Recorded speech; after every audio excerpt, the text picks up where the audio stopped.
What you chase eventually escapes. Now, I know that sounds a little bit counterintuitive, like you're not supposed to chase success, chase goals, chase the things that you want in life. But the harder you cling on to something, the harder you chase something, the more desperate you become.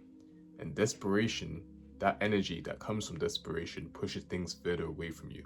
And I'll give you an example of this. So when I was younger, I used to blow up balloons, and I'd try and see if I could catch them before they rose up all the way into the air. I know it's a pretty weird thing to do, but I was a kid back then.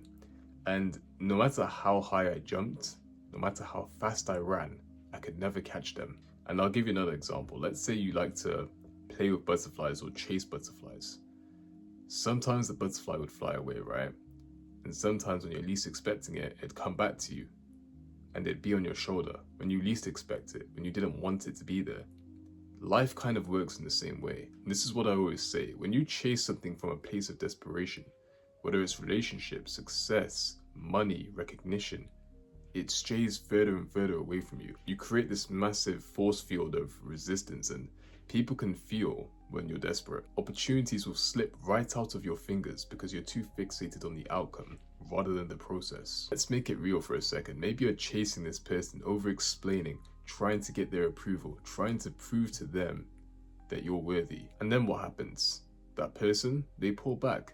They sense the pressure, and then suddenly the connection feels off. Same goes with money. When you obsess over every single penny, one loss will feel catastrophic. You operate from a place of fear instead of creativity, and ironically, you block yourself from making more of it. And this is where the law of detachment comes in. It doesn't mean that you stop caring. You set goals, you put the effort in, but you don't need a specific outcome. You detach yourself from that completely. You say to yourself, this is what I'm working towards, but I'll be fine no matter what happens. That's when things start to flow for you. And here's an example from my own life. So when I first started content, I was glued to the numbers. I was refreshing things every few seconds, stressing when the views were low, and chasing validation from likes and comments. And guess what?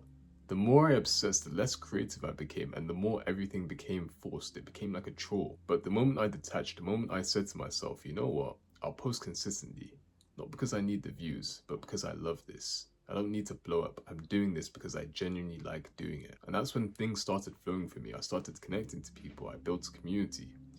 And I think that's just a testament to how, if you detach from the outcome, things will come to you naturally. It's the same way with relationships. We all know somebody who's desperate to be liked. They change their personality depending on the crowd. They'll laugh too hard at jokes and constantly ask for reassurance. And guess what happens? Nobody respects it or them. But on the other hand, when you're comfortable in your own skin, you don't need anybody else's approval. You don't. You like being you. And what you'll find is people are more drawn towards you. That's detachment in its works. And one of the biggest misconceptions is that detachment's about being cold and careless. It's not. It's about confidence. It's about saying, I'll give my best, but I don't need to control the outcome. And that kind of energy is magnetic. It allows success, people, and opportunities to come your way without you even having to chase them. So how do you actually practice this? Because it's all well and good me giving you examples, but I need to tell you guys how to actually do this. So the first thing is, it starts from shifting your mindset from outcome to process. So say for example, let's say you obsess over the perfect body. Don't obsess over the perfect body. Just start by going to gym 3 times a week. Same way if you wanted to start YouTube, don't chase followers, just focus on the content that you enjoy. And don't obsess over being in a perfect relationship. Focus on becoming somebody that you can be proud of, somebody who's worth being with. Secondly, I'd say is, remind yourself that everything is temporary. The highs, the lows, the wins, the losses. Nothing lasts forever in life, and that's okay. Once you come to terms with that, you're at peace. You stop clinging onto the outcome so tightly, and you can finally start to relax. And the third and final thing is build self-trust. When you truly believe that you are ready for any outcome at all, you stop being desperate. You realize to yourself that even if things don't work out, you'll adapt, you'll grow. And that kind of mentality, that mentality is freedom. Let me give you another example. Let's say you walk into a job interview.